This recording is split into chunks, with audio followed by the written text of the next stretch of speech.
Ok,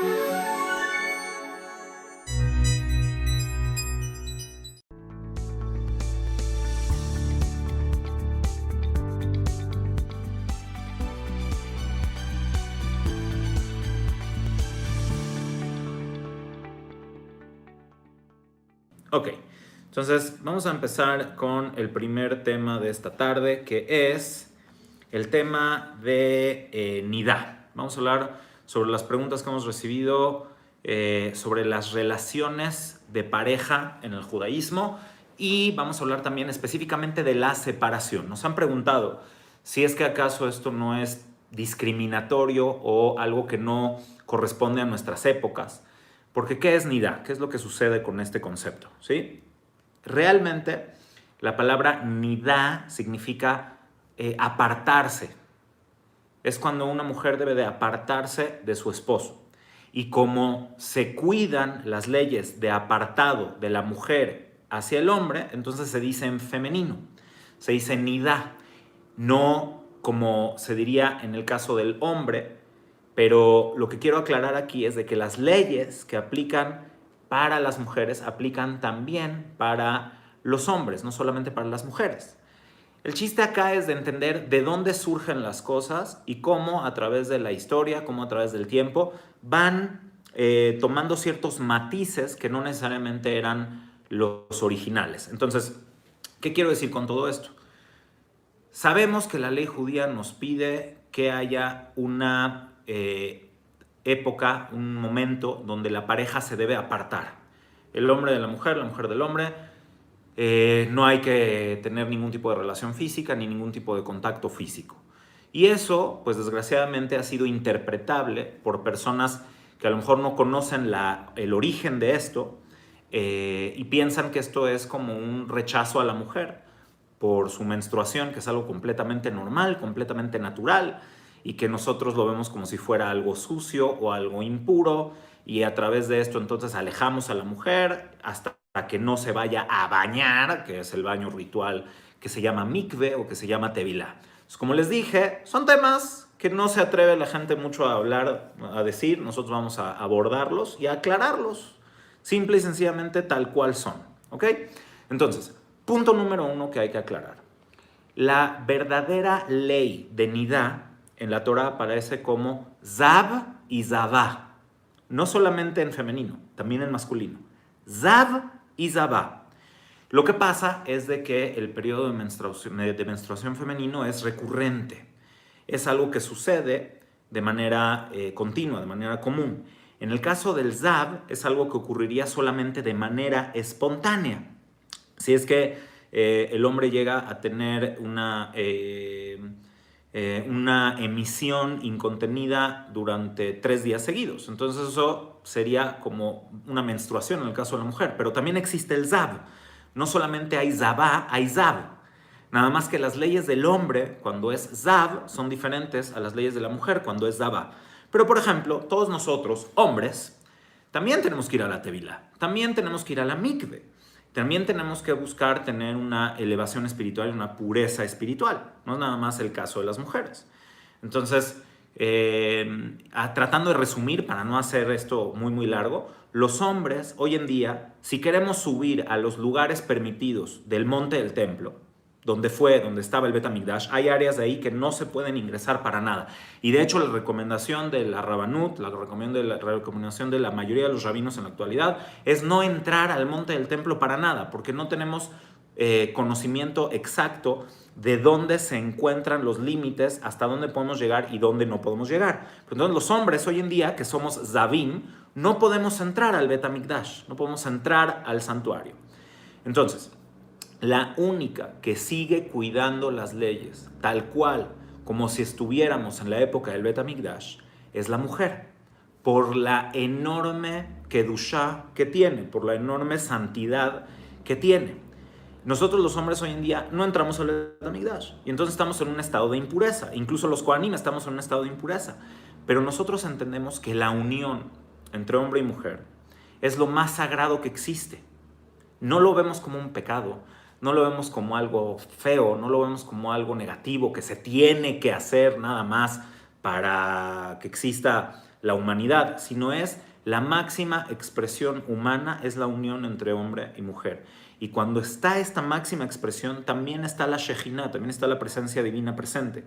Es algo elevadísimo espiritualmente hablando y es en el momento en el que se crea la vida misma, en el que las Neshamot vienen a este mundo. Entonces, por lo tanto, todo esto tiene que tener Kedushá. La Kedushá no implica que tiene que ser un asunto mecánico o un asunto como espiritual, no, es lo que es.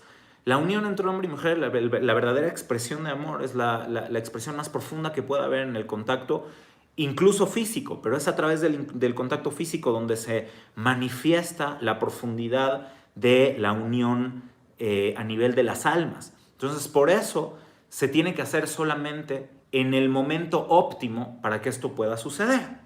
Entonces, por lo tanto, la Torah nos habla de ciclos. Todos tenemos ciclos. Y el momento de tanto hormonal como también emocional, como también en muchos aspectos, que es algo biológico, es algo simple, es un momento incluso, puede ser que a algunas mujeres no, pero es un momento donde resulta hasta incómodo pensar en algún tipo de unión física. Entonces se le da un espacio y un respeto a la mujer. Todo lo contrario de lo que se puede llegar a pensar. ¿Y por qué se va a la tevilá? Porque es la fórmula para poder cortar con un ciclo descendente, con un ciclo decreciente espiritual y físicamente hablando, dejando atrás, se hace un corte y dejas atrás ese ciclo decreciente y te preparas durante 7 días para otro ciclo ascendente. Lo mismo sucedería con los hombres que son Zabim, y en muchas otras circunstancias, los Kohanim y todos los hombres que querían o tenían que estar en el Bet HaMikdash o en algún asunto de santidad, también tenían que hacer ese corte y también tenían que esperar esos 7 días para finalmente poder hacer la inmersión en la Tevilá y entrar en el Bet HaMikdash. Los hombres que estudian Torah y que buscan tener la máxima Kedushá posible, la máxima elevación posible, van a la Tevilá diario. Todos los días, no nada más en un periodo de una vez al mes, sino todos los días, diario. Entonces, esto de pensar que es un asunto de suciedad o de un asunto de repudio, nada más lejano a la realidad. Y termino este tema para poder ir con otros más, solamente con un detalle. Imagínense la grandeza de esto en 2 aspectos. Punto número 1, que esto ayuda a entender que no debe de haber posesividad de la pareja. ¿Sí? Cuando uno dice, es mi esposa o es mi esposo, es mi hijo, es mi hija, hablamos de una posesividad, de yo poseo a esa persona. La ley de nidá simplemente te recuerda a ti, hombre, y a ti, mujer, que sí, están unificados y tienen un matrimonio, pero también son individuos y también son personas, y también hay espacios, y también hay respeto. Y por más de que uno tenga 20, 25, 30 años de casados, se mantienen esos espacios. ¿Y saben cuál es la magia de mantener esos espacios?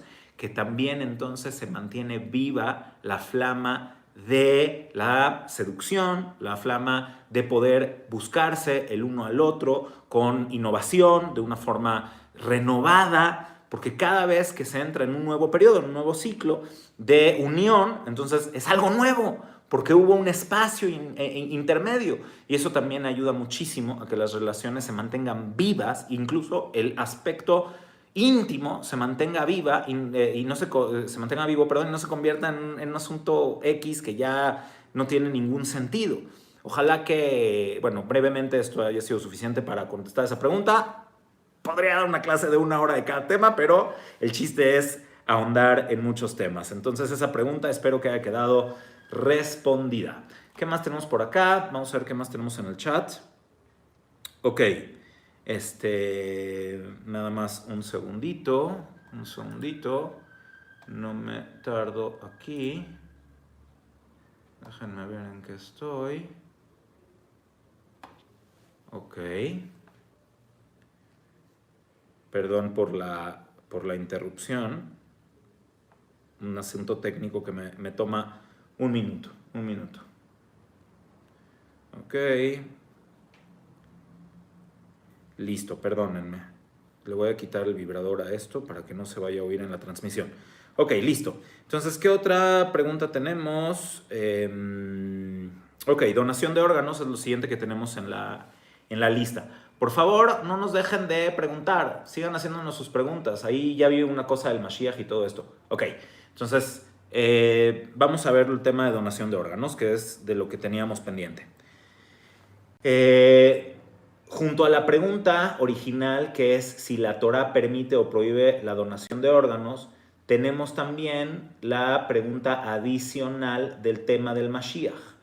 Son dos cosas que están relacionadas. Hay gente que piensa que la donación de órganos está prohibida por la Torá o por la religión judía porque eso impediría la resurrección de los muertos, que eso causaría que alguien que murió y le quitaron un órgano, el corazón, por ejemplo, entonces no va a poder resucitar con ese corazón, porque ese corazón se lo dieron a otra persona.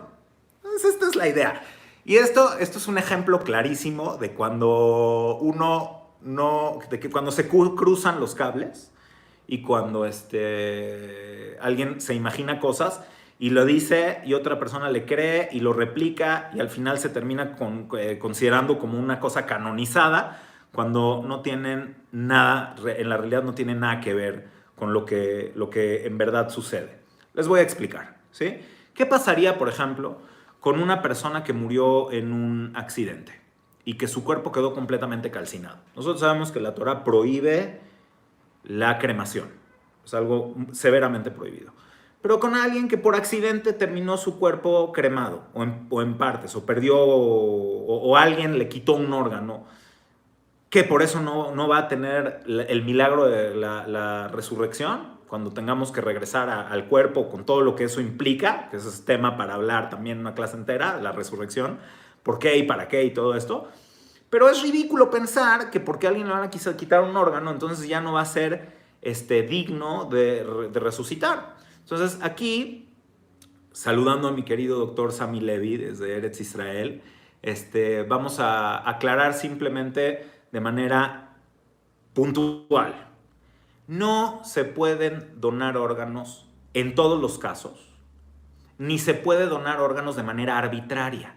Pero la Torá no prohíbe donar órganos. El judaísmo no prohíbe donar órganos. Simplemente, como muchas otras cosas, hay una enorme regulación al respecto. Tienen que cumplir muchos detalles para poder determinar que una persona puede donar un órgano vital, ¿sí? Pero en vida, por ejemplo, todos los órganos que no te quitarían a ti la vida o que no ponen en riesgo tu vida, sí pueden donarse en vida. Por ejemplo, un riñón.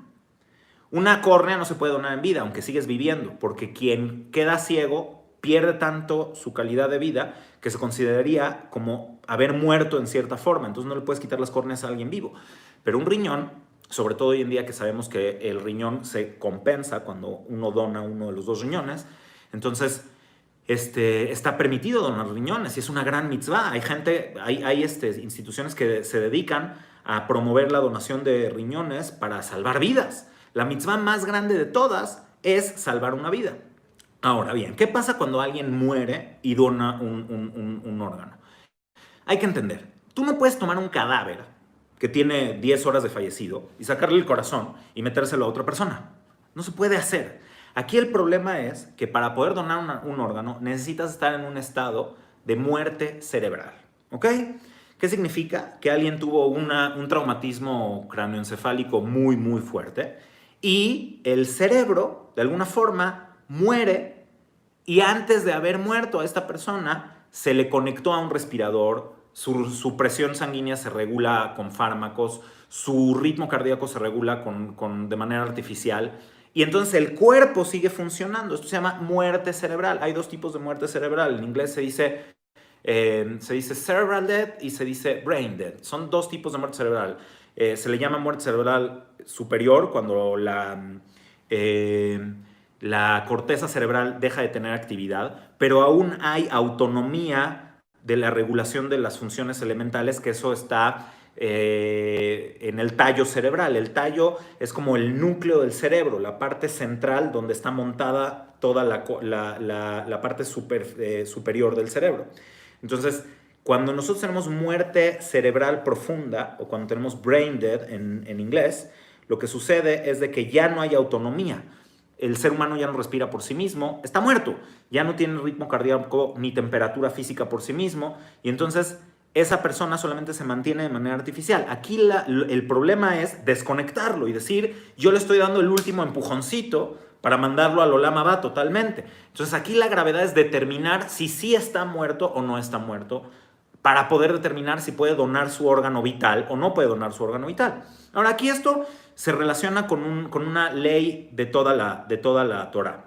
Cuando tú tienes una mitzvah activa y una mitzvah restrictiva, que sería, en este caso, ya que determinaste que la persona realmente está muerta, que para eso hay que ver con los médicos y las regulaciones de la Rabanut en Israel para poder saber cómo se determina que alguien sí está completamente muerto, ¿ok? Entonces, si ya cumpliste esto y ya no hay duda de que esa persona está viva, pues no lo puedes matar para sacarle el corazón, eso no hay duda de aquello, pero si ya determinaste que tiene una muerte cerebral profunda y por lo tanto esa es una definición alágica aceptada por la mayoría de las opiniones, no por todas, porque hay gente que dice que hoy en día puedes determinar que eso es una muerte cerebral profunda, pero a lo mejor la ciencia avanza dentro de 50 años y hay autoridades que dicen entonces no puedes determinar que está muerto, pero según la mayoría de las opiniones sí se puede determinar que alguien está muerto, es como una decapitación fisiológica, que ya la cabeza y el cuerpo no tienen nada que ver. Entonces, si eso ya se determinó, entonces la única prohibición es deshonrar el cuerpo del difunto, que eso está prohibidísimo. Tú no puedes tomar un cuerpo y quitarle un órgano para hacer un estudio, por ejemplo, un estudio científico, ¿no?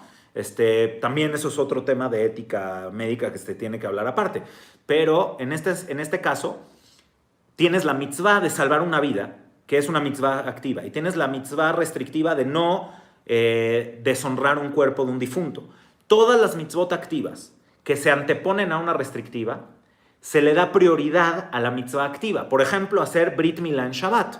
La Torah te prohíbe hacer una operación en Shabbat, abrir una parte del cuerpo para arreglar o lo que sea. Cortar una parte, que es el Brit Milá, tampoco se debería hacer en Shabbat, pero tienes la mitzvah que te dice hacerlo exactamente en el 8º día. Y por eso puedes hacer el Brit Milá en Shabbat y es obligatorio, porque no puedes posponer el día del Brit Milá. Por lo tanto, aquí sucede lo mismo. Si la única forma de salvar una vida es quitándole un órgano a una persona que ya murió, entonces la mitzvah activa se impone ante la mitzvah restrictiva y sí se puede sacar el órgano con todo lo que tenemos que ahondar en el tema, que no es el momento, pero respuesta, no, la Torah no prohíbe la donación de órganos. Y si alguien donó un órgano y es meritorio de resucitar cuando venga el Mashiach, eso no va a representar ningún problema. Por otro lado, la Torah no permite todo arbitrariamente de la donación de órganos, sino que tiene que ser una regulación muy específica. Ok, vamos a ver qué más tenemos acá. Tenemos algunas opiniones sobre esto. A Albert Einstein le quitaron el cerebro para estudiarlo. Bueno, ya lo hicieron. Digamos que no es muy relevante si ya pasó, ¿correcto? Ok, vamos a ver qué más preguntas tenemos. Una pregunta muy fuerte. El kashrut. El kashrut no es un negocio. Ok, nos están preguntando algo acerca sobre la pronunciación del nombre divino. Ahorita voy con eso. El kashrut no es un negocio. La Torah originalmente tenía leyes de kashrut. Leyes para que nosotros comamos ciertas cosas de manera elevada, ¿sí? Pero hoy en día tú encuentras un pollo en el súper a 60 pesos el kilo, no sé cuánto, y varias veces más caro el pollo kosher. Entonces, ¿qué onda con el kashrut? ¿No es una fórmula nada más de drenar a la gente? Ok. Respuesta número 1. Sencilla. La industria del kashrut y el kashrut no son lo mismo. No son lo mismo. Tú puedes comprar tus pollitos, aprender a hacer shejitá, aprender todos los conceptos profundos de la shejitá y hacer la matanza de un pollo en tu casa sabiendo que el creador del universo nos dio la opción de poder consumir la carne animal, que eso es otro tema para hablar también, el tema de la carne animal. Ojalá podamos dar una clase entera. Tengo un artículo muy bueno que se llama La carne del deseo. Algún día hablaremos ampliamente de esto. Pero asumiendo que podemos consumir la carne animal o que podemos consumir productos vegetales, la industria del kashrut y el kashrut no son lo mismo. Ahora, la industria del kashrut lo que te vende no es el kashrut. Es muy importante entender esto. La industria del kashrut lo que te vende es la facilidad de obtener recursos kosher o kasher, porque luego digo kosher y me dicen que soy un antisefaradí. He recibido muchas críticas. Yo soy un judío, ¿sí? Sefaradí, orgullosamente sefaradí, pero soy judío y me gusta la unión de Am Israel. Entonces en el sefaradí se dice kasher, en ashkenazí se dice kosher, whatever, da exactamente igual. Entonces, lo que es una industria lucrativa es la industria del kashrut. ¿Es malo que la industria del kashrut sea lucrativa? No, no es necesariamente malo, pero yo, en mi opinión personal, creo que debería de haber mayor subsidio o mayor participación para que los precios de la industria del kashrut pudieran ser más accesibles, de tal manera que más productos pudieran ser certificados, que más servicios pudieran contar con kashrut y que se facilite y se haga que el kashrut pueda estar más a la mano, más al alcance de todos. Pero hay que entender que en sí mismo no está mal que haya una industria del kashrut. Ahora, como consumidores, tenemos que ser responsables y libres, saber cómo comprar, a quién comprar y cómo hacerle para que el kashrut sea accesible y generar una oferta y demanda justa para que los precios también sean justos. Eso ya no tiene que ver con kashrut, tiene que ver con economía y no es el tema. ¿Ok? Pero el kashrut, muchas veces, el kashrut no es un negocio. Nunca. La industria del kashrut sí puede ser un negocio. ¿Estoy completamente de acuerdo con que sea un negocio? Sí. ¿Estoy completamente de acuerdo con que sea un negocio que a veces es desmedido? No. Ojalá en algún momento podamos tener avances hacia eso, pero bendito Dios, en México el kashrut y la industria del kashrut han avanzado muchísimo en los últimos 30 años y hoy estamos ya en un punto donde se está democratizando el kashrut y cada vez va a ser más económico y más accesible para todos. Ok, teníamos aquí una pregunta que se nos están acumulando. Ok. Sobre el nombre de Dios. Nos pregunta Carola. El nombre propio de Hashem son las 4 letras consonantes, el tetragrama. ¿Ustedes como pueblo judío realmente saben su pronunciación correcta? Sí. Sí la sabemos todas sus pronunciaciones correctas y es una parte muy importante de la Kabbalah. No hay una sola forma correcta de pronunciarlo. Cada manera de pronunciar ese nombre tiene una implicación diferente en los caminos por los cuales tú te diriges al Creador. No se puede pronunciar con la boca, pero esto es gente que muchas personas judías no saben. Esto es una cosa que muchas personas judías no saben. Cada vez que dices el nombre de Dios, del Creador, que también me han criticado por qué digo el nombre de Dios, por qué digo Dios. Ahorita voy a hablar acerca de esto, ¿sí? Pero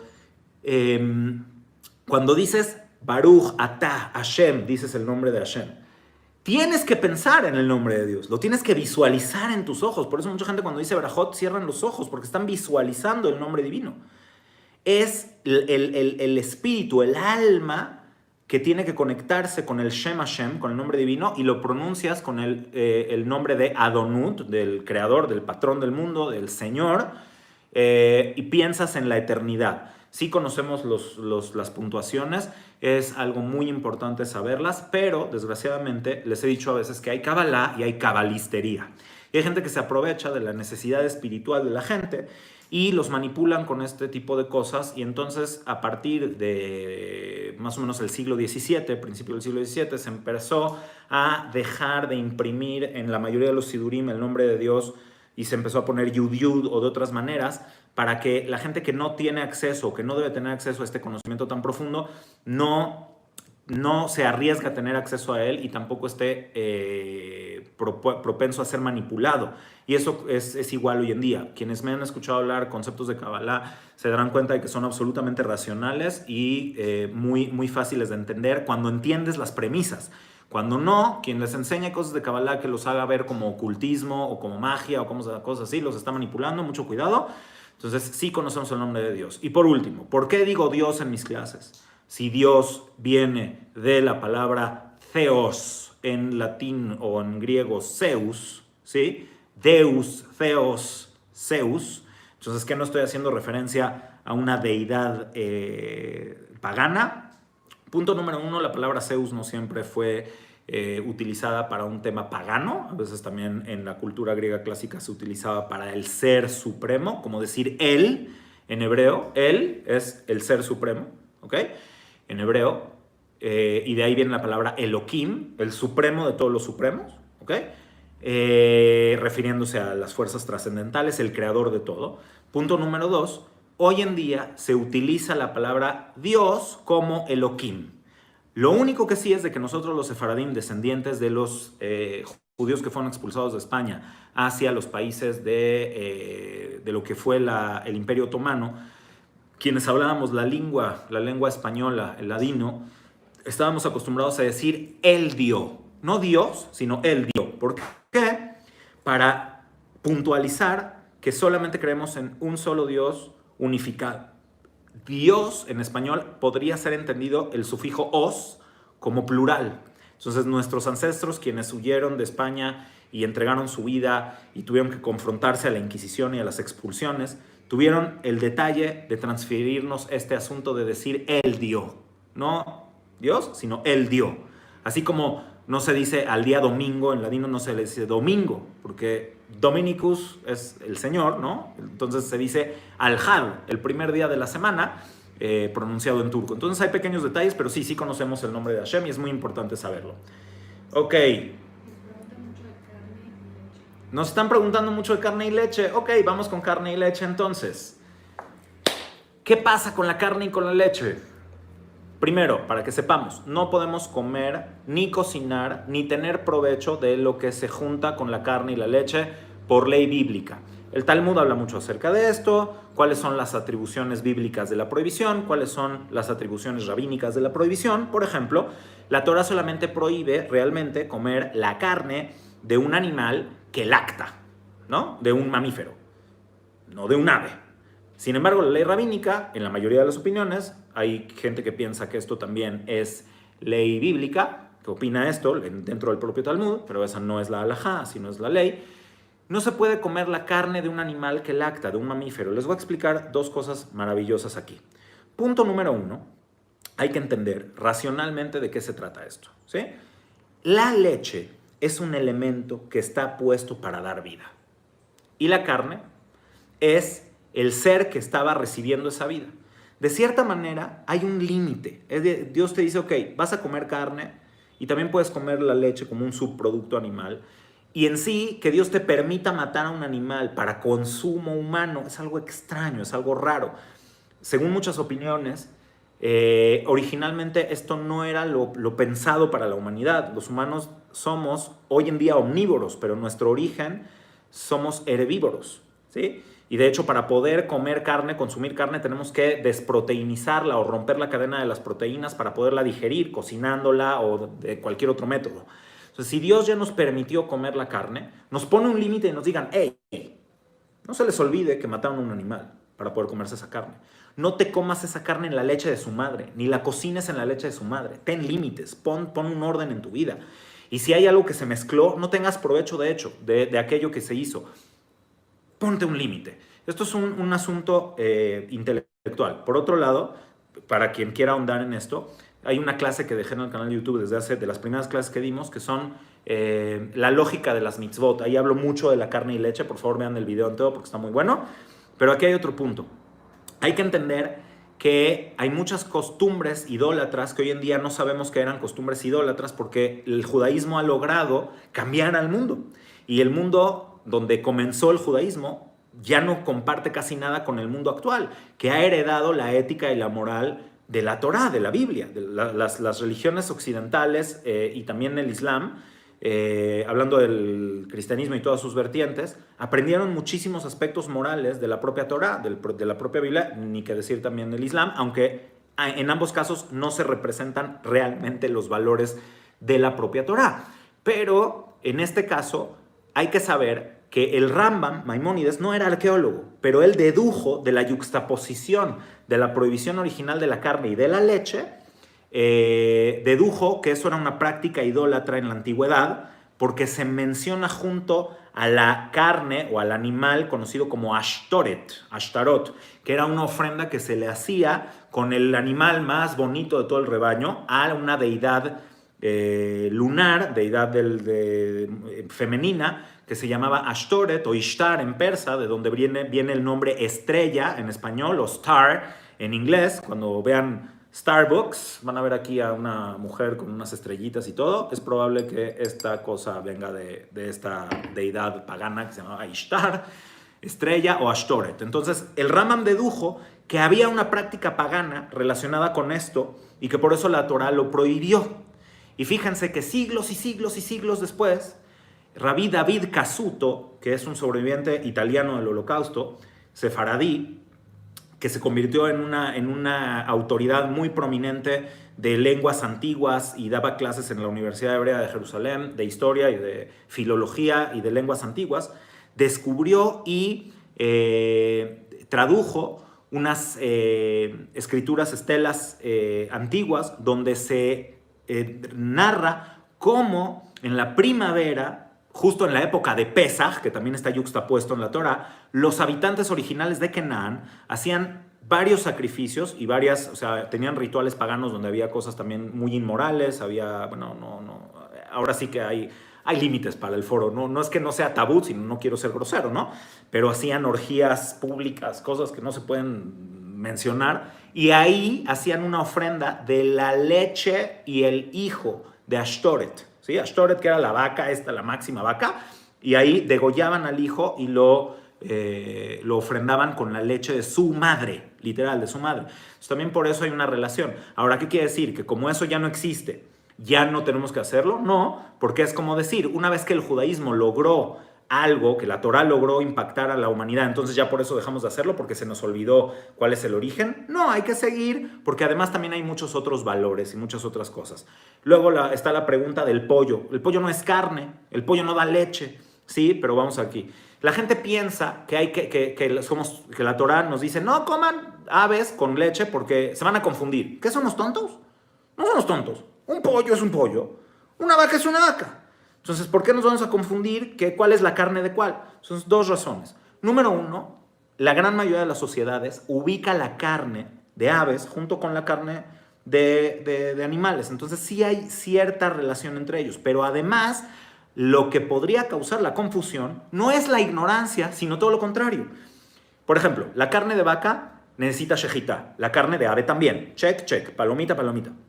La carne de vacunos o de animales terrestres permitidos, no puedes comer su sangre. Tienes que quitarles la sangre, hacer melijá. Lo mismo sucede con las aves. A los animales les tienes que hacer nikur, tienes que revisar que no tuvieran enfermedades, que los huesos estén completos, que no tengan tumores, y también lo tienes que hacer con las aves.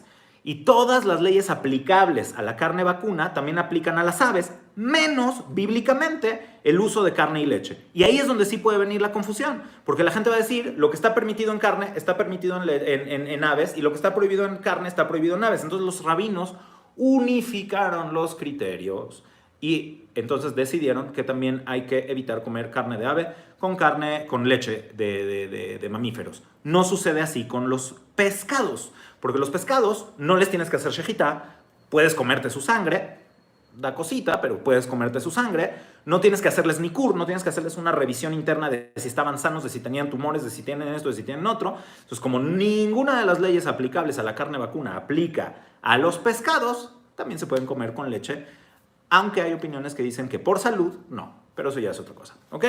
¿Qué más tenemos? Se nos está yendo el tiempo rapidísimo. Pregunta Gina. Sí. Gina nos pregunta sobre la prohibición de no tocarse hombres y mujeres que no están casados. Qué interesante pregunta. Ok, la voy a responder. ¿Se acuerdan cuando eran niños? Y tu abuelita o tu mamá o tu tía llegaba y te decía, este es tu tío Genaro, yo qué sé, ¿ok? Dale besito, salúdalo.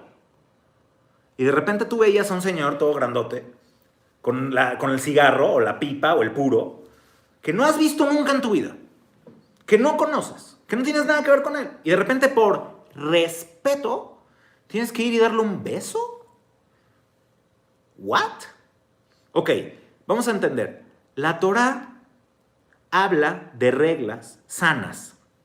Yo lo que quiero preguntar es, ¿el contacto físico entre personas que no son pareja es algo sano, es algo bueno? Y el hecho de que culturalmente sea algo aceptable no necesariamente tiene que ser bueno. Los indígenas caribes, así se llamaban los caribes que habitaban la isla de Cuba, tenían la costumbre cultural de que los primeros que tenían que instruir a las mujeres en el tema sexual deberían de ser los padres, porque los padres eran los que más podían querer a sus hijas. Es una costumbre cultural aceptada por los caribes, entonces nosotros tenemos que hacer eso, ¿no? Y hay ciertas culturas también, creo, en Oaxaca que hacían algo parecido. O la pedofilia en la época griega era legal, completamente legal. Entonces, ¿qué? Como era legal, socialmente aceptable, ¿es bueno? No todo lo que es socialmente aceptable es bueno. ¿Por qué tenemos que vulnerar a nuestros hijos, a nuestras hijas o a nosotros mismos a que se viole nuestro espacio personal cuando tienes a una persona a menos de 3 centímetros de tu cara, que no deseas que esté ahí? Eso es una definición de agresión física. Quiere decir, no te tienen que tocar ni siquiera para que estés físicamente agredido. Entonces nosotros le imponemos a la gente una bonita costumbre de estarnos besando y abrazando y tocando, y entonces le enseñamos a nuestras mujeres y nos enseñamos a nosotros mismos que tenemos que vulnerar nuestro cuerpo, nuestro ser, para ser socialmente aceptables o socialmente correctos. Los japoneses, no nada más los judíos, los japoneses no se tocan. No se tocan. Cuando dos hombres se dan la mano es como hacer un juramento. Y en la época bíblica también se consideraba un juramento. Hay una cosa que se llama tequiat kaf. Cuando tú le das la mano a alguien es como si estuvieras haciendo un juramento. Nos vemos a las 5, brother. Órale, nos vemos a las 5. ¡Pum! Juramento. Porque el contacto físico implicaba eso. Entonces, no necesariamente porque sea algo que culturalmente es aceptado, necesariamente es bueno. Lo que pasa es que nunca nos cuestionamos las cosas que pensamos que así son y que están bien. Entonces, no le hagas el fuchi por dejar de darle beso. Imagínense cuántas cosas morales serían mucho más controlables si tuviéramos estas limitantes. ¿Qué tienes que hacer tú dándole un beso a la esposa de tu vecino? ¿Qué tienes que hacer dándole un beso a un hombre que no es tu novio? ¿Qué tienes que hacer dándole beso a una niña que no es tu hija? Simple, sencillo. Hay cosas morales que hemos tergiversado por la sociedad moderna. Y bueno, podríamos hablar más, pero tenemos que irlo con lo que sigue. ¿Qué más tenemos acá? ¿Cuál es el concepto judío sobre el Olam Haba? Uy. Muy bueno. Ok, les recomiendo el video que dimos hace como 2 o 3 semanas sobre si Dios castiga o no. La realidad sobre el castigo divino. Ahí hablo mucho del tema del Olam Haba, pero básicamente es así. ¿Okay? Hay mucha complejidad en esto, pero tratando de verdad, este es el gran reto de este ejercicio, tratando de resumir. ¿Qué es el Olam Haba? Este mundo es imperfecto. Este mundo se define por la dualidad, por la separación y la imperfección. Cuando Dios creó el universo, lo creó a través de un concepto que se llama Tzimtzum. Tengo también una clase donde hablo de este concepto, de las primeras clases que dimos, de los primeros videos cortos que hicimos, que se llama Kabbalah Racional. El primer video de Kabbalah Racional, que no recuerdo ahorita cómo se llama, déjenme ver el canal. Déjenme ver en el canal cómo se llama este video, un segundito, de los primeros que hicimos, porque ahí hablo de este tema. ¿Ok? Aquí están, se está abriendo. Este video se llama... Ay, ya tenemos muchos videos, bendito Dios. Estoy haciendo scrolling hasta que lleguemos. El universo imperfecto, ¿sí? Ahí hablo acerca del concepto del Tzimtzum. Entonces, como el universo fue creado de manera imperfecta, nosotros, la labor de la humanidad realmente es unificarnos. Entonces, mientras estemos en este universo imperfecto, no vamos a lograr la fusión absoluta entre cuerpo y alma, y por eso tenemos que morir después del pecado de Adán Rishon, donde caímos en esta realidad actual. Y en esta vida tenemos que hacer un tikkun, tenemos que ser más funcionales, hacer cosas buenas y elevarnos. Sin embargo, cuando lejos de lo que piensan otras culturas, de que el alma es pura y el cuerpo es feo, malo, y el cuerpo se tiene que pudrir y se tiene que quedar ahí y el alma es la que trasciende, nosotros entendemos que el cuerpo es parte esencial para que el alma pueda elevarse también. Entonces, por eso existe el concepto de la resurrección de los muertos. El mundo o el lugar donde van las almas después de morir, eso no es el Olam Abba según el judaísmo, eso es el Olam, el mundo de las Neshamot, la dimensión de las almas.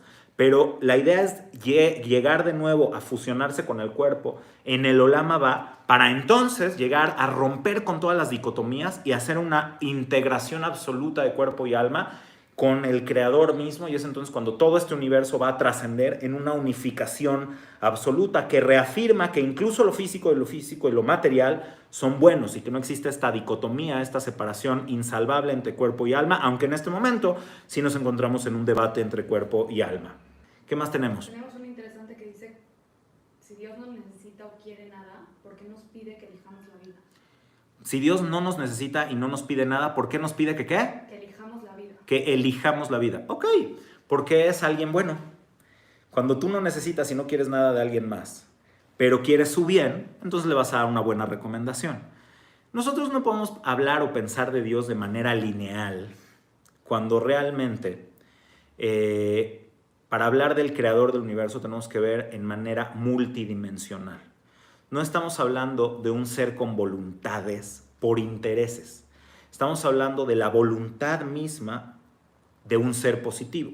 Entonces aquí está toda la filosofía teológica, apologética y también la filosofía de la teodicea, de si Dios es bueno, ¿por qué hay cosas malas en el mundo? Eso definitivamente no me alcanza el tiempo hoy pero ya Sofía va a apuntar todas estas cosas para poder dar nuevas clases enteras sobre estos temas.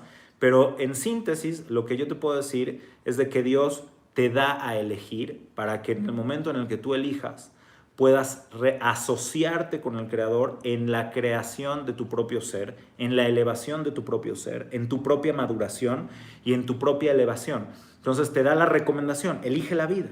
En este mundo hay cosas positivas y cosas negativas. No quiere que hagas algo por Él. Quiere que hagas ciertas cosas y que dejes de hacer otras cosas para tener un equilibrio donde puedas tener verdadero libre albedrío, que no te veas dominado por tus pasiones y que lo negativo que existe en este mundo imperfecto, Dios no creó el mal, creó la posibilidad de imperfección y por lo tanto la posibilidad del mal. Pero somos los seres humanos los que permitimos que el mal se acumule. Esto lo explico también en el video sobre el universo imperfecto. Entonces, en este mundo se requiere de seres humanos que hagan la conexión y que generen vida en este mundo. Ubaharta Bahaim elige la vida, lo que realmente está diciendo es, Dios creó el mundo y nos lo otorgó, nos lo entregó. Entonces ahora es nuestra responsabilidad mantener el mundo con suficiente luz, con suficiente esperanza, con suficiente vida para que tenga un sentido. Si el ser humano llega a corromperse demasiado, entonces Dios tendrá que hacer correcciones, que son a veces muy terribles, muy duras, pero no es un castigo, es para que se pueda permitir que la plataforma siga funcionando. Entonces Dios te pide que elijas la vida para que tú seas el canal de vida que transmita esa luz y esa bondad al universo y la puedas mantener y sostener. ¿Ok? Esta pregunta le va a gustar. A ver. ¿Qué tan verdad es que un judío no puede tener un perro como mascota? ¿Qué tan verdad es que un judío no puede tener un perro como mascota? Falso. Total y absolutamente falso. Hay costumbres hasídicas, no alajá, no ley, de ciertas congregaciones, de ciertas comunidades que dicen, ¿para qué quieres tener un animal impuro en tu casa? Un perro es un animal impuro, no te lo puedes comer. Quiere decir que hay cierta naturaleza en su ser que es impuro, ¿sí? Y entonces por eso hay personas que tienen esta idea de no tener un perro en su casa porque representa algo negativo. Pero por otro lado, los que tenemos un perro, nos hemos dado cuenta a través del amor a los animales que si queremos saber lo que es amor real, incondicional, hay que tener un perro. Y además también nos ayuda a tener una forma de expresar también ese cariño y ese amor cuando ya tuvimos hijos, por supuesto, y nuestros hijos son más grandes. Mi esposa y yo, por ejemplo, decidimos que necesitábamos esa parte de nutrir a un ser, de cuidar de un ser, de apapachar a un ser, Que tus hijos ya llegas con tu hijo grande y le dices, mi rey, mi vida, y lo quieres apapachar y dice, pa, o sea, ya, ¿no? Ya no soy un bebé. Pero con un ser así, con un perrito, lo puedes querer, lo puedes apapachar. Si tu intención es poder tener una forma de canalizar ese amor hacia un ser vivo, pues por supuesto que es algo positivo. Ahora hay un problema muy grande. Tener un perro es una responsabilidad enorme, porque si lo haces sufrir, estás transgrediendo una de las prohibiciones más graves de la Torá. Tzar ba'alei haim. ¿Cómo le pides perdón a un animal? A un ser humano lo hiciste sufrir, le causaste un daño, tiene conciencia plena y puedes llegar a pedirle perdón y él te puede perdonar. Pero si maltratas a un perro, lo dejas sin comer, se te olvidó, no le pusiste agua y el perro lleva horas con sed, es una responsabilidad terrible. La Torá, por ejemplo, nos pide que no comamos nosotros hasta no antes haberle dado de comer a nuestros animales. Entonces es una responsabilidad terrible. Hay gente que dice, yo no quiero esa responsabilidad. Punto número 3. Si tienes un perro y no lo cuidas y se hace agresivo y lo maltratas o cualquier cosa y agrede a otra persona, la responsabilidad no es del perro, la responsabilidad es tuya. Tienes a una persona que tiene miedo de los perros. Irracionalmente le tiene miedo a los perros porque existe gente así que tiene traumas. Y tú vas con tu perrito en la calle y el perrito lo quería saludar y el señor se espanta. ¿Cómo haces que el perro le pida perdón al animal? Y no te diste cuenta. Si tú eres el responsable y pides perdón o cubres los daños, está bien. Entonces es una enorme responsabilidad, por lo cual mucha gente recomienda no tener animales cuando no es necesario. Pero cuando tienes una razón correcta, y como todo en la Torá, lo que no está prohibido no necesariamente es permitido. ¿Okay? Pero si lo canalizas correctamente, entonces definitivamente es para bien. Ok, ¿qué más tenemos por aquí? ¿Por qué Moshe no entró a la tierra de Israel? ¿Por qué Moshe no entró a la tierra de Israel? Ok, fíjense una de las maravillas que yo aprendí hace muchos años. ¿Qué diferencia hay entre la Torá y la historia oficial de los países? Moshe Rabenu cometió errores, muy pequeños, muy sutiles, pero cometió errores. Y no es castigo, sino simplemente hay errores que tienen ciertas consecuencias.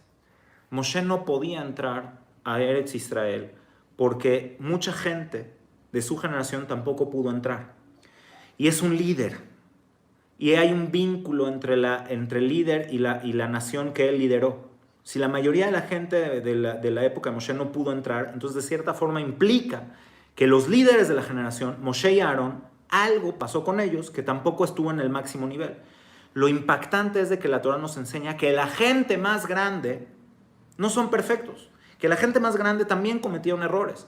Y entonces Moshe, esto por cierto lo explica Rab Naftali Tzvi de Volozhin, Rab Naftali Tzvi Berlín, que nos explica esto más allá de las explicaciones clásicas, de que Moshe le pegó a la piedra y en vez de hablarle, que todas estas son sutilezas, ¿sí?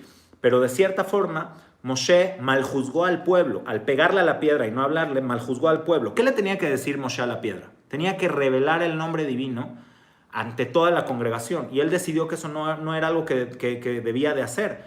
Entonces, maljuzgó al pueblo. Y de cierta forma eso lo que implica es que Moshe también tenía que quedarse afuera. ¿Por qué? Porque cuando todas estas personas entren a Eretz Israel, cuando venga el Mashiach, cuando tengamos la época mesiánica, Moshe va a ser quien lidere a su pueblo a entrar a Eretz Israel. Entonces está ahí afuera para meternos a todos nosotros después.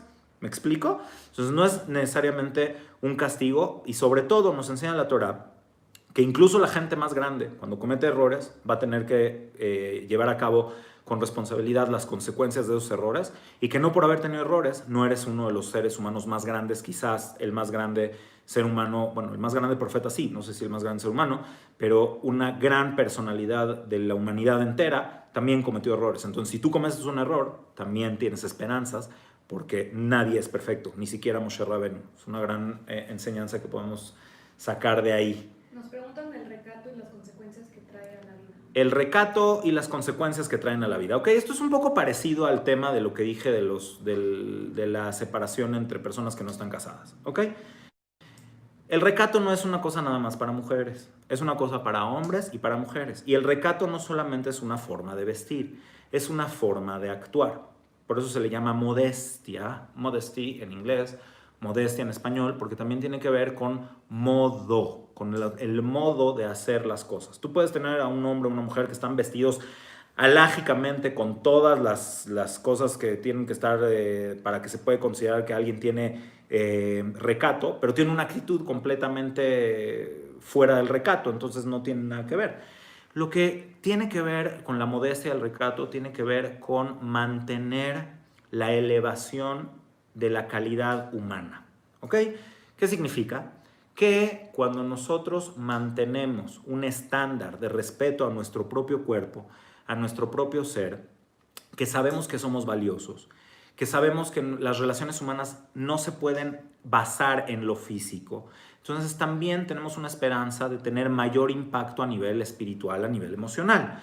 Pero también es una fórmula de entender que tenemos instintos, tanto hombres como mujeres, no nada más hombres, tanto hombres como mujeres. Cuando nos relacionamos a través de la belleza física, tenemos dos enormes problemas. Número uno, que nuestra mente no juzga bien. Acuérdense que Adán y Jabá comieron de esta fruta. ¿Qué es la fruta? La fruta de la conciencia sensorial. A partir de que se comió esa fruta, predomina en el hombre el instinto físico, el instinto de los sentidos. Por eso es comer, ¿sí? Como el instinto más elemental, más básico del ser humano no es la sexualidad, es el alimento, es la comida. Por eso también hay tantas reglas de cómo comer. Entonces, quien controla su forma de comer también tiene esperanzas de controlar el resto de sus instintos. Entonces, cuando nosotros nos basamos en relaciones de belleza física, de erotismo físico, de mostrar el físico a los demás, entonces caemos en esta parte de la confusión y podemos llegar a juzgar negativamente las cosas de este mundo, de esta vida, y dejarnos llevar por estas pasiones que están dentro de la naturaleza humana. Entonces, para mantener el equilibrio, no que las pasiones sean negativas, no que el contacto físico sea negativo, es lo primero que dije con respecto a la sexualidad, es lo más elevado. Y qué bueno que cuando un hombre y una mujer realmente se aman, entonces también pueden mostrar su amor real a través de todos los sentidos. No nada más algo emocional o no nada más algo espiritual, sino a través de todo lo que nos hace humanos. Pero, ojo, cuidado, en este momento nos encontramos en cierto desequilibrio y por eso tenemos que tener modos correctos de respetar nuestro propio cuerpo, respetar nuestro propio ser, respetar lo que somos como en una integridad, y ahí es donde cabe la modestia y el recato para no exponernos a nosotros mismos por una falsa valoración externa. Punto número uno. Punto número dos, qué triste es ver a la gente que se les acaba la belleza porque el cuerpo se va degradando y construyeron una vida basada en la exposición del cuerpo. Y la vida dura mucho más que los años donde uno puede lucir el cuerpo. Aún la gente que logra el secreto de la belleza y la crema antiarrugas y todas las cosas que pueden existir, aunque alguien venza a las arrugas, en algún momento el cuerpo decrece. Y es terrible ver cómo la gente entonces empieza a meterse cosas y operarse y hacerse y denigrar su cuerpo, denigrar su ser, pensando que si no son físicamente atractivos nadie los va a querer. Qué triste es eso. Entonces veamos lo que produce una sociedad que está basada en la belleza única del cuerpo. Mi abuela decía algo, mi abuelita de bendita memoria, escuchen esto. Todo el cuerpo y toda la carne se hace vieja y se arruga, pero la vista siempre es joven. Los ojos nunca envejecen. No que no envejezca el ojo. Alguien que está vivo, alguien que es joven, su vista ilumina. Eso en hebreo se dice maor panim. ¿Quieren ser bellos? Aprendan ver a bien a los demás. ¿Quieren ser hermosos? Vean lo bueno del mundo. ¿Quieren ser atractivos espiritualmente y físicamente? Preocúpense en que sus ojos brillen, en que su mirada brille. No se preocupen en su cuerpo. Porque si tienen una mirada hermosa, su ser es hermoso. Y su cuerpo solamente es parte de esa belleza y parte de esa hermosura. En paz descanse mi abuelita. ¿Ok? Tenemos dos preguntas de nombres bíblicos. Dos preguntas de nombres bíblicos. ¿De dónde proceden los nombres bíblicos? Abraham era el único Abraham, al igual que Moshe. ¿Y por qué razón se le cambia de Osea a Yoshua? Muy bonita pregunta. Los nombres bíblicos eran espontáneos. La gente le ponía nombres que tenían que ver con la realidad de lo que sucede. Si vemos, por ejemplo, en el libro de Bereshit, cuando nacen las 12 tribus, nos daremos cuenta que cada uno de los hijos de Jacob, Rachel, Lea, Bilhá, Zilpá, cada uno de ellos tenía un nombre por la circunstancia, ¿no? Pero, por ejemplo, hay nombres como Haná, que tiene que ver con gracia, que algo es hermoso, algo es bello. Yael, realmente que es Yael, es una cabra montesa. ¿Qué quiere decir? Que en la época bíblica veían una cabra saltando entre las montañas y decían, ay, qué bonito, qué estético. Entonces, veían una niña bonita, una niña que les causaba así, ay, qué lindura. Decían, Yael, hola, cabrita. Pero hoy en día no. Es como cuando a alguien le ponían Clementina en el siglo XVIII por clemencia, pero también Clementina es una naranja, una, ¿cómo se llama? Bueno, Clementina, no sé cómo se diga, es como mandarina. Ok, entonces los nombres van pasando de moda y van cambiando, pero los nombres bíblicos, por las personalidades de la Torá, quedaron marcados. A Abraham le cambiaron su nombre de Abraham a Abraham, porque el nombre de Dios se metió junto con su nombre. A Sarai le pusieron Sará por el nombre de Dios, y entonces este nombre se convierte en el significado de ese ser, y por eso nosotros continuamos poniéndole estos nombres. Yo me llamo Shem Tov, por mi abuelo, Moshe, porque mi mamá no quería que me hicieran bullying. Entonces soy Moisés, porque cuando me iban a poner Shem Tov, mi abuelo en español era Santos. Entonces mi mamá pensó que era un nombre poco común y que me iban a hacer bullying en la escuela, entonces no sabía qué otro nombre ponerme. Y mientras estaba rompiéndose la cabeza un día antes del Brit Milá, ¿qué nombre le pongo a mi hijo? Yo estaba dormido en el Moisés. Solucionado el problema. Me llamo Moisés porque estaba dormido en la cunita que se llama Moisés, pero me llamo Shem Tov por mi abuelo. Y qué bueno, porque yo soy Shem Tov, hijo de Victoria, que fue Shem Tov, hijo de Victoria, que fue Shem Tov, hijo de Victoria. Y conozco la tumba del abuelo de mi bisabuelo en Izmir. Entonces es un nombre que para mí es muy, muy poderoso y tiene un significado. ¿Y qué significa Shem Tov?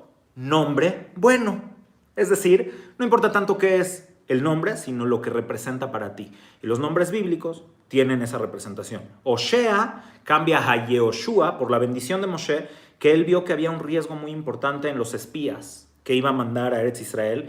Y como Yehoshua, Oshea, era su discípulo personal, le dio una bendición y le aumentó el nombre de Dios en su nombre para que Dios lo acompañe y no cayera en ningún tipo de error en esa travesía, que realmente es lo que sucedió, y él logró salvarse de eso. ¿Ok? ¿Cómo vamos de preguntas? Miren nada más, bendito es, qué bueno que está aquí Sofi conmigo, porque si no, no hubiera logrado ver todo el tema. ¿Qué más tenemos por aquí? Rab, ¿cómo identificar cuando haces uso de tu libre albedrío o ya nuestra vida está escrita por Dios? Me encanta. Bueno, también aquí les voy a recomendar otro video. Tengo un video que hicimos junto con mi querido amigo Enrique Chmelnik, que fue el fundador, junto con un grupo de amigos del programa El Aleph, La Voz Judía de la Radio. Pero Enrique, bueno, era co-conductor junto con Emilio Betech, junto con Orly Cohen y junto con... ay, Dios mío, estoy muy mal. Fue mi alumna durante muchísimos años, no la he visto en mucho tiempo, pero Loren Michan, claro, Loren Michan. Entonces, en esta amistad donde yo fui muchas veces al radio con ellos, una vez él me hizo una entrevista que está en el canal sobre qué es el libre albedrío. Les recomiendo mucho que vean esa entrevista. Pero bueno, entonces, básicamente, el libre albedrío es el pináculo del judaísmo. Todo el judaísmo se basa sobre la idea de que tenemos libre albedrío, pero no todas las cosas que hacemos son libre albedrío. Estamos condicionados por educación, por adoctrinamiento, por pasiones, por deseos. Libre albedrío no es si comes arroz con cuchara o con tenedor. Para tener libre albedrío hay que tener preparación y realmente vas a llegar a los puntos finos donde vas a poder saber que estás actuando con libertad de pensamiento y libertad de fuero interno. Entonces, no que estás actuando solamente por el condicionamiento de algo. Entonces, hay una pregunta incluso tanto filosófica como a nivel físico, si es que hay un determinismo o no. Por eso de ahí viene toda la teoría de Spinoza sobre el determinismo, y sobre esa teoría del determinismo se basan muchas corrientes filosóficas, e incluso a nivel físico hay físicos que afirman que todo está predeterminado por aspectos matemáticos. Sin embargo, ya lo he recomendado en otras ocasiones, podemos leer un libro del doctor Gerald Schroeder que se llama The Hidden Face of God, donde habla acerca de que no hay un determinismo a nivel de la física por el tema de la física cuántica, etc. No es el foro. Pero si no existiera el libre albedrío, entonces no hay razón para existencia del mundo y menos del ser humano.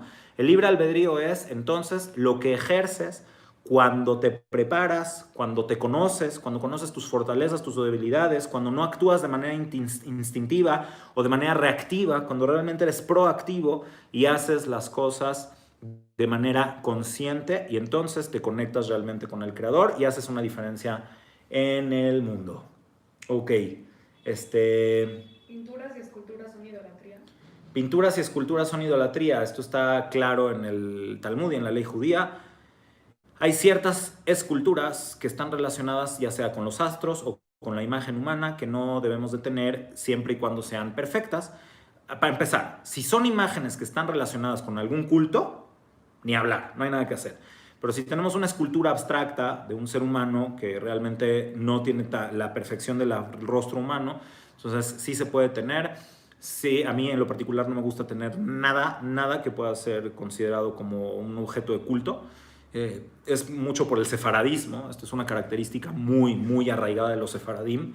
Nos dan cosa las cosas que tienen que ver con objetos de culto. Entonces, pero si alguien quiere tener una escultura o alguien es escultor y ha hecho esculturas, entonces tiene que tener un pequeño defecto. Cuando la escultura tiene un pequeño defecto perceptible, entonces ya no se considera que es un objeto de culto porque tiene una imperfección.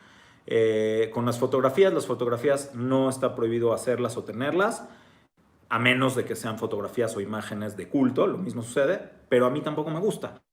Yo tengo en mi casa, yo me pasé años y años sin tener ni siquiera en la pared fotos de mis hijos. No me gusta, es un asunto del sefaradismo. No me gusta tener imágenes humanas colgadas en la pared. Mis amigos tienen la imagen de mi Rab, Rosh Yeshiva, en su oficina o en su casa. Yo no puedo con eso porque es de alguna forma una veneración que siento que se basa en la idolatría. Y los sefaradim tenemos esta sensibilidad tan fuerte por nuestra historia a cualquier cosa que suene o que huela a algo de un objeto de culto. Entonces yo no lo recomiendo. Hoy en día sí tengo fotografías de mis hijos en las paredes. Digamos que mi esposa logró convencerme y la nostalgia también logró convencerme. Pero mientras no sean imágenes de culto, sí se pueden tener. Imágenes abstractas o impresionismo o cualquier forma de arte que evidentemente no es de culto, pues sí se puede tener sin ningún problema. Ok, últimas preguntas. Últimas preguntas. Qué rápido está pasando el tiempo, Dios mío. ¿Qué diría usted a una persona que firmemente dice que el proceso de la evolución no existió, sino que el mundo tiene 5.780 años y fue creado en 6 días? ¿Qué le diría yo a alguien que dice que el mundo fue creado en 6 días y que el mundo tiene ¿cuánto? 5.780. Le diría que estudie más Torah, porque es un debate de cuánto tiene el mundo. Hay un consenso de que el mundo, a partir de la creación de Adán han pasado 5.780 años. No de la creación del universo, de la creación de Adán. Pero si alguien simplemente estudia alajá, ¿quién nos hace esta pregunta? Rafael Dayan. Ok. Rafa, me latió que eras tú. No, no es cierto. Pero ahorita que me dice el nombre, ya. Sabía que ibas a echarte una de estas. ¿Qué pasa? Que la Torah misma, la halajá misma, cuando tú escribes una ketubá, que es el contrato matrimonial entre hombre y mujer, dices, en el año tal y tal y tal de la creación del mundo, de acuerdo a la cuenta que llevamos aquí en la ciudad tal. ¿Por qué de acuerdo a la cuenta que llevamos aquí en la ciudad tal? Porque hubo una época donde había divergencias. Y es más, si tú le hubieras preguntado a Rabbi Akiva hace 2000 años, ¿cuántos años tiene el universo? Rabbi Akiva, Rabbi Meir, los grandes sabios de la Mishnah, te hubieran preguntado así como, ¿para qué? ¿Qué? ¿Cómo para qué? Déjame hacer cuentas. A ver, déjame ver si Abraham Avinu vivió hace tantos años y Metushelach, y te hubiera sacado una cuenta más o menos cuánto tiene la creación. La edad del universo no es un tema judío. No es un tema que deba de preocuparnos. Les voy a decir algo muy sencillo, ¿ok? Los 6 días de la creación no son 6 días de 24 horas, o por lo menos no de tal forma como lo que nosotros veíamos cuando éramos chiquitos. No es un asunto así. Los 6 días de la creación, por ejemplo, ¿cuándo fue creado el sol y la luna? En el 4.º día, ¿correcto? En el 4.º día de la creación. Entonces, quiere decir que hasta que no hubo sol y no hubo luna, lo que sea a lo que nos estamos refiriendo con día y noche, no es un ciclo de la rotación de la Tierra en su propio eje que nos genera la sensación de día y noche. No es eso. Entonces, punto. Esos 6 días son tiempos que la Torá decidió llamarles Yom. Y hay muchos ejemplos en la Biblia que se le llama un periodo de tiempo, Yom, y que puede ser incluso 10 años. Teshevanai, Anahara, Itanu, Yamimo, Azor. Que la muchacha Ribka se quede con nosotros antes de ir con tu amo Itzhak. Le dijeron Labán y Betuel a Eliezer cuando venía por Ribka, que iba a ser esposa de Itzhak. Le dijeron que esté la muchacha con nosotros unos días o 10. Se referían a años, no se referían a días. Entonces hay muchas veces en el contexto bíblico que la palabra Yamim no son días. También el Yobel, al proceso de 50 años, se le llama Yamim. Entonces, no porque la Torah diga Yom, se refiere a lo que tú te refieres con Yom. Pero de nuevo les voy a recomendar, lean otro libro de Gerald Schroeder que se llama The Science of God. Hay varias propuestas científicas para el tema, pero yo voy más allá. Yo simplemente digo, es que esta cuestión no es judía. No importa, no tiene ninguna relevancia saber cuál es la edad del universo. No hay ninguna mitzvah de la Torah que esté relacionada con la edad del universo. No hay ninguna cosa que la Torah diga que sea realmente relevante, que esté relacionada con la edad del universo. Y por último, ¿dónde lo tengo? Uy, no sé dónde lo dejé en el casillero de allá. Rav Aryeh Kaplan explica en un libro de Kabbalah, que es Sefer Yetzirah, explica que había un gran cabalista que se llamaba Rabbi Yitzhak de Akko, que hizo un cálculo de acuerdo a las enseñanzas cabalísticas de que nosotros estamos en varios ciclos de miles y miles de años, que el mundo, el universo tiene alrededor, esto lo calculó Rabbi Yitzhak de Akko en el siglo XVI, y calculó que el universo tiene alrededor de 14.000 millones de años terrestres. Lo calculó en el siglo XVI. ¿Ok? Ahora, si tiene eso, no tiene eso, da igual, porque no es un tema relevante para ser mejor persona. No es un tema relevante para relacionarte más con Dios. Hay gente que ha convertido esto en un debate ciencia-religión, pero es la gente la que ha convertido en este debate. Entonces, los defensores de las posturas bíblicas, que fueron impuestas casi siempre en todos los casos por gente no judía, o sea, hubo gente no judía que dice, la Biblia dice esto. Y entonces los judíos que no conocían bien su propia Biblia se pusieron a defender la postura bíblica, pero nunca se cuestionaron si realmente era la postura bíblica. ¿Ok? Y por otro lado, tienes a los científicos o a la gente que es recalcitrantemente atea, que por cierto el ateísmo es la religión más proselitista de la historia, que quieren convencer al resto del mundo de que las religiones están mal o son falsas porque tienen errores de tipo de cálculo de la edad del universo. Son los seres humanos los que han generado este debate. La verdad es de que es un debate completamente irrelevante, fútil, que no te lleva a nada. Y la verdad es de que, pues, lo que me alcanza a mí a entender es de que el universo es más que yo. Es más grande que yo. Y que hay cosas que van más allá de mi ser. Y por lo tanto tengo que tener humildad. Y por lo tanto tengo que aprender a relacionarme con ese universo y entender que no soy el centro del mundo y de la historia. Eso sí es relevante. No tanto qué edad tiene. Y bueno, podría argumentar otras cosas más, como que la velocidad de la luz, a la velocidad de la luz no pasa el tiempo. Entonces, ¿cuánto tiempo ha pasado desde que fue creado el universo? Depende de dónde estás. Depende si estás en el planeta Tierra o si te has movido constantemente a la velocidad de la luz, una partícula de luz que se ha movido todo el tiempo a la velocidad de la luz, ¿cuánto tiempo ha pasado desde que fue creado el universo? Nada, cero. Entonces, realmente son preguntas que se basan en un universo lineal. Cuando estamos hablando de cosas multidimensionales, ¿hay un universo? Ni siquiera sabemos si hay un universo. Hay varios universos, teoría de cuerdas, multiversos, física cuántica. Lean a Gerald Schroeder. El libro no es tan caro. Ok, Nit, que nos ve de Ucrania, nos dice que qué puede decirnos sobre la relación entre el Shabbat, el Tefilín y el planeta Saturno. Shabbat, el Tefilín, el planeta Saturno. Ok, ya entiendo hacia dónde va. Saludos a Ucrania. Qué bueno que lo dimos a esta hora. Es buena hora para que nos vean en Europa también. Me encantaría conocer Ucrania. Hay muchos lugares donde hubo grandes sabios judíos que están en Ucrania. Entonces, a ver si algún día tengo la oportunidad de conocer Ucrania. Ok, el planeta Saturno tiene relación con Shabbat por dos cosas. En latín, Saturno se refiere a una deidad, la deidad del tiempo, Saturno que se comió a sus hijos, etc. Y también es la destrucción, es la deidad de la destrucción. Y Saturday, el día de Saturno, en la cultura grecorromana, es el Shabbat, el sábado.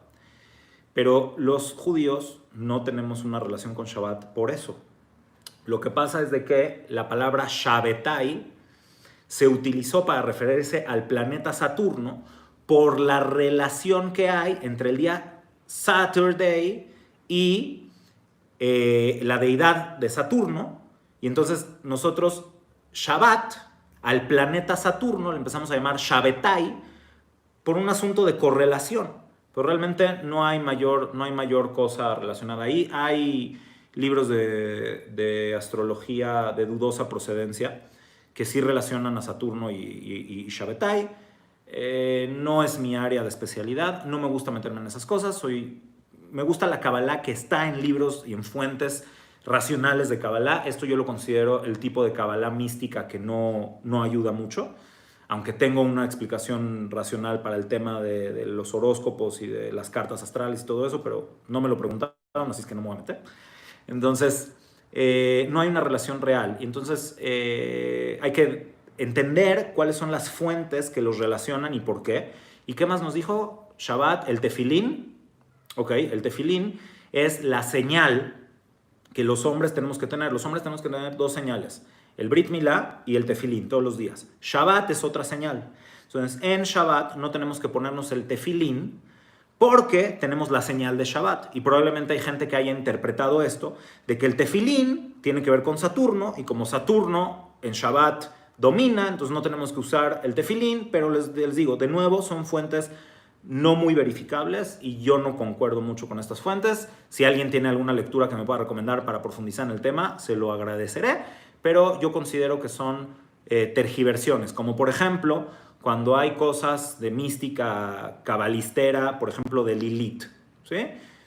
Lilith es una deidad persa, ¿sí? O que era una deidad destructiva que mataba a los niños, y entonces hay toda esta cultura dentro del judaísmo, porque acuérdense, vivimos en Persia durante muchos siglos y luego se nos pegó mucha también de la cultura persa. O sea, no necesariamente porque tengamos un asunto relativo relacionado a Lilith y que los cabalisteros, no los mekubalim, los cabalisteros hayan hecho de esto toda una historia, entonces no por eso quiere decir que nosotros creemos en una deidad pagana que se llama Lilith.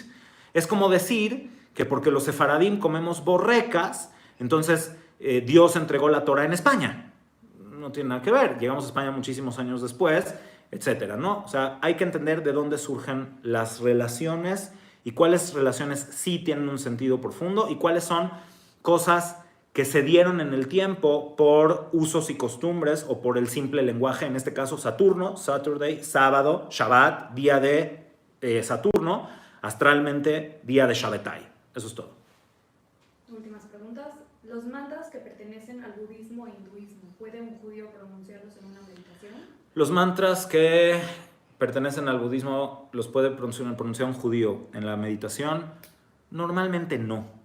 Acuérdense, bueno, el budismo no necesariamente es una religión, el budismo no necesariamente es paganismo. En ciertos aspectos puede ser que sí. ¿Cuántos budismos hay? ¿Cuántos tipos de budismo existen? Es todo un rollo, pero normalmente no. Y lo que yo pregunto es, ¿para qué buscar? A lo mejor hay gente que sí le sirve, pero si nosotros tenemos tanta riqueza en nuestra tradición, ¿por qué no utilizar la riqueza que tenemos? Sí puede haber una función de repetir, en sí el mantra es repetir cosas, y en la tefilá nosotros hacemos algo muy, muy similar. Cuando nosotros rezamos y nos conectamos con Hashem, hacemos algo muy similar. Entonces, para quien pueda ser positivo, pues adelante, pero si nosotros tenemos esta conexión con Hashem directa, todos los seres humanos van a tener esta conexión con Hashem directa y con nosotros mismos, pues adelante. Pero si nada más vamos a decir Om, o vamos a decir Om Bapa Shimilapa, o cualquiera de estas cosas que simplemente hablan de positivismo y de vida, es como decir, hacer un mantra que diga paz, vida, salud, pero en hindú. Pues no necesariamente tiene algo de malo. Lo que pasa es que yo por lo menos no sé qué cosas sí están relacionadas con idolatría y qué cosas no. Entonces a lo mejor si alguien sabe qué cosas sí y qué cosas no, pues no habría tanto problema. Pero también aquí les tengo una recomendación. Hay un libro de Rabbi Kaplan que se llama Meditation and Kabbalah y otro libro que se llama Jewish Meditation, ambos de Rabbi Kaplan, se pueden conseguir muy fácilmente en internet. Léanlos, les van a ser muy útiles. Y la meditación es algo muy cercano al propio judaísmo. Simplemente es si nosotros tenemos fuentes de las cuales podemos obtener pues todos los beneficios de una meditación sana, no sé si necesariamente tenemos que buscarlos en otro lado. Descalifico correcta y positiva, es como cualquier herramienta en la vida que le puede servir para bien. ¿Ok? ¿Cuántos más quiere contestar? Porque la Pues, gente está preguntando y preguntando. ¿qué hacemos? Tenemos 152 personas en la transmisión y llueven preguntas, pero no quiero estirar el chicle. Me da cosa que sea demasiado largo. ¿Qué les parece esto? Voy a leer un poco de comentarios, saludarlos, y como esto fue un éxito rotundo, hacemos otra sesión. Si quiere Dios, pronto podemos tener otra sesión de estas y continuar con esto que es muy energizante, pero la verdad no quiero abusar de su tiempo y no quiero tampoco hacer que sea demasiado extenso. ¿Qué opinan? ¿Están conectados? Díganme. ¿Qué opinan? ¿Le paramos? ¿Le seguimos otros 10 minutitos? ¿Qué nos dicen? Dice Paula que sí. Otra sesión. Sigamos. Sigamos y otra sesión. Sigamos, por favor. Sí. Sí me gusta. Ok. 10 minutos más. Le seguimos. ¿Qué opinan ustedes? Jejeje. Seguimos. Continuemos. Otra. Ok. Bueno. Somos democráticos. Vamos. Tenemos una pregunta muy interesante. 10 minutos más. ¿Sale? Porque quiero que se queden con ganas de otra. Ok, díganme. Tomando en cuenta el concepto de Midá Keneged Midá, ¿cómo fue que Abel fue asesinado por Caín si Abel no había asesinado a nadie? Y no está la opción de Gilgul porque aún nadie había muerto. Excelente pregunta, muy interesante. Tomando el tema de Midá Keneged Midá, medida por medida, ¿cómo puede ser que Caín haya matado a Abel si Abel no había hecho nada para causar eso? Ok, el concepto de Midá Keneged Midá es con respecto a Dios y los seres humanos. Pero los seres humanos podemos destruir y crear un desequilibrio. Ahora, solamente para que se entienda, Abel también tiene lo suyo. Desgraciadamente se ha victimizado siempre a Abel, pero Abel también tuvo aquí algo que ver, ¿ok? No tengo tiempo suficiente, pero ya, si Dios quiere, lo apuntamos para hablar la verdadera historia de Caín y Abel, ¿ok? Pero Abel, de cierta forma, sí fue mejor que Caín y por eso se recibió la ofrenda de Abel y no la de Caín.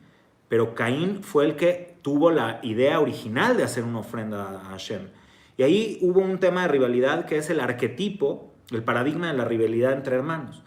El chiste aquí es de que Abel, según nuestros sabios, tenía a Caín en el suelo, listo para matarlo. Porque la Torah dice, Vayakom Caín, vayarog et ahiv et Abel. Se levantó Caín y mató a su hermano a Abel. ¿Qué quiere decir? Que Abel ya le había puesto una paliza y ya lo tenía contra las cuerdas, en el suelo, pero ya lo dejó ahí. Y cuando lo dejó, Caín se levantó y lo mató. Entonces, así como que no veamos que Abel está completamente libre de responsabilidad, ¿ok? Sin embargo, es un asesinato y nada lo justifica. Y es terrible. Pero eso también nos ayuda un poco a entender. Primero, tampoco Caín no sabía que se podía matar. No sé si sabía, porque bueno, sabía que se podían matar animales, entonces podría extrapolar. Y luego Caín se fue y se quejó con Dios y dice, tú permitiste que se muriera. Yo le pegué, pero se murió, sálvalo, tú eres Dios, yo no soy Dios. O sea, aquí hay todo un debate filosófico, no es así de fácil. Pero el tema de Midá Keneged Midá tiene que ver entre los hombres y el Creador. Dios nunca impone una consecuencia desmedida al ser humano, o a la humanidad en su género. Hay una correlación de lo que el ser humano hace y de lo que Dios maneja el mundo a través, según Rabbi Moshe Chaim Luzzatto, que también es un asunto cabalístico, de dos formas de dirección del mundo. Una se llama la dirección del juicio, de la justicia, y otra es la dirección del reino. Son cosas que obviamente no puedo explicar acá. Pero hay dos maneras de relacionarse con el universo y ambas cubren el concepto de medida por medida. Quiere decir, siempre hay una base de justicia en lo que Dios hace en el mundo, y en este caso no fue algo que hizo Dios, fue algo que se hicieron los hombres a los hombres. Y sí, entre los hombres existe la injusticia y sí entre los hombres existe la maldad.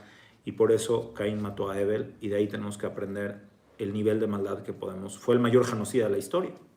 Abel representaba la mitad de la humanidad que hubiera salido de él, ¿no?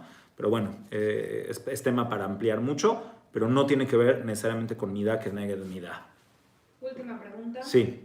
¿Cómo puede ser que el judaísmo permita el divorcio a diferencia de otras religiones? ¿Cómo puede ser que el judaísmo permita el divorcio? Ok. Yo cuestionaría lo contrario, como buen talmudista. Esta pregunta presume o preasume que el divorcio es algo malo. El divorcio es algo triste.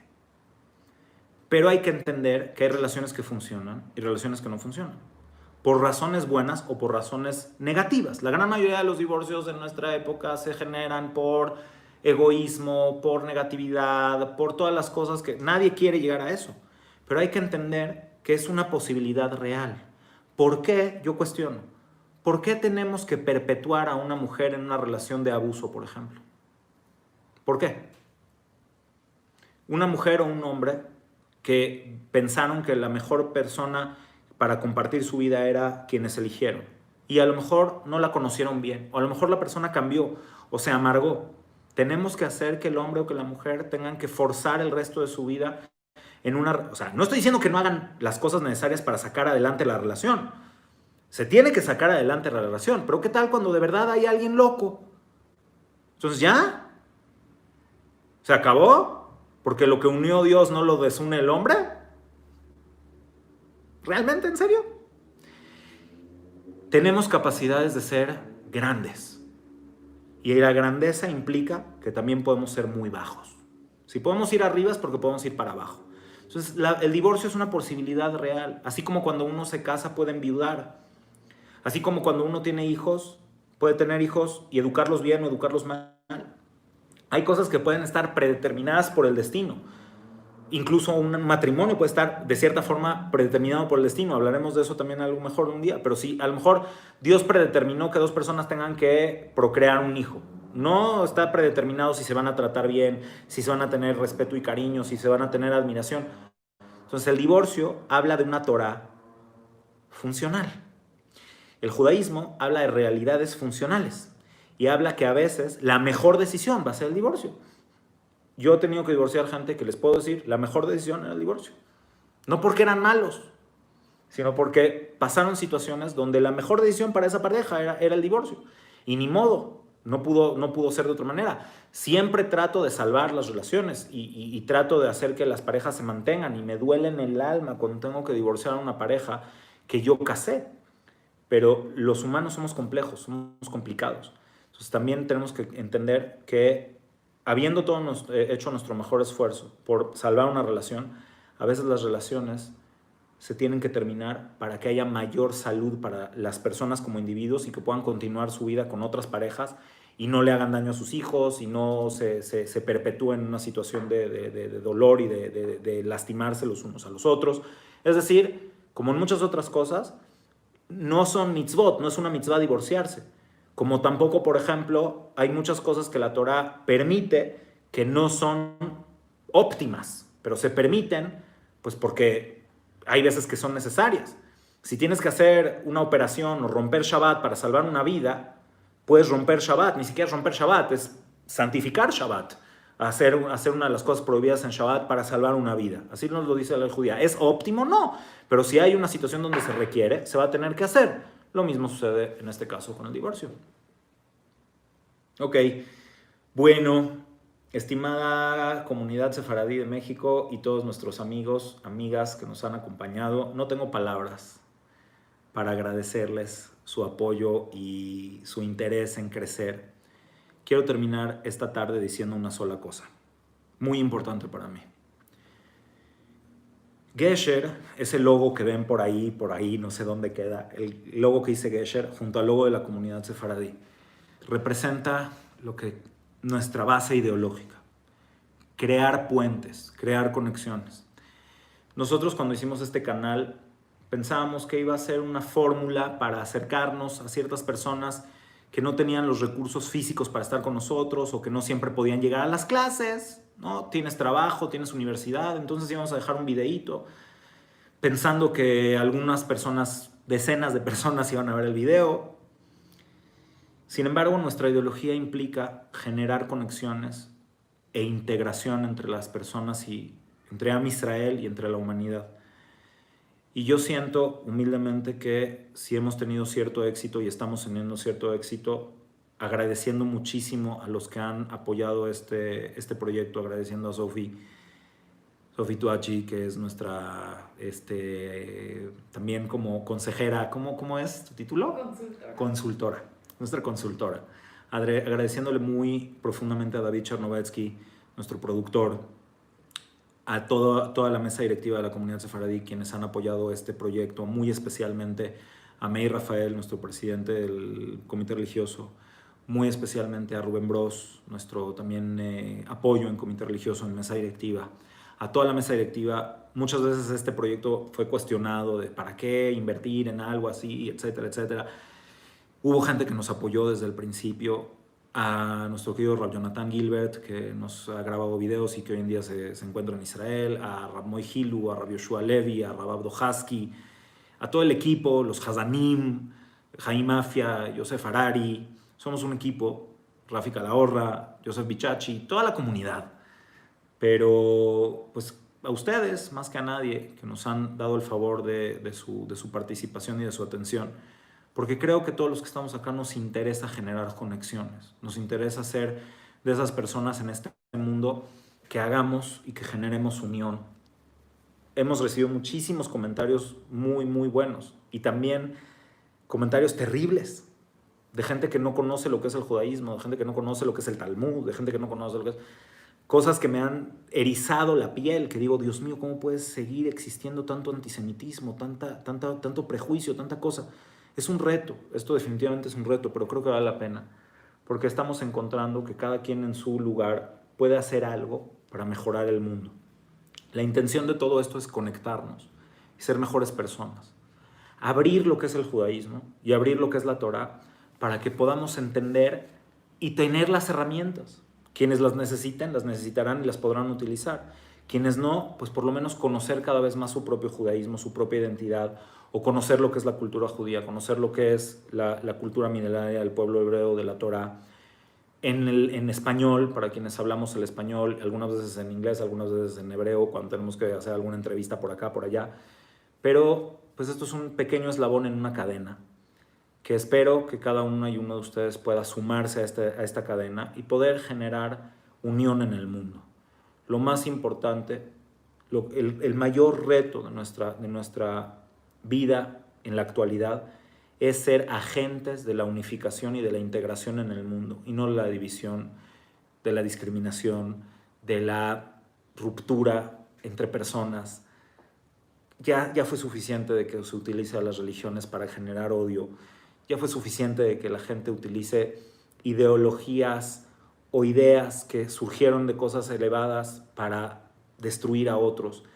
Ya es suficiente de ser gente chiquita, que nos demos honor burlándonos de los demás o haciendo a los demás de menos, a otras personas de menos. Mitkabed Bekalon Javeró. Ya fue suficiente la humanidad que busca tener honor en base a la desgracia ajena. Este es el mensaje de Gesher. Este es el mensaje de Gesher a través de la comunidad sefaradí de México para todos quienes nos escuchan.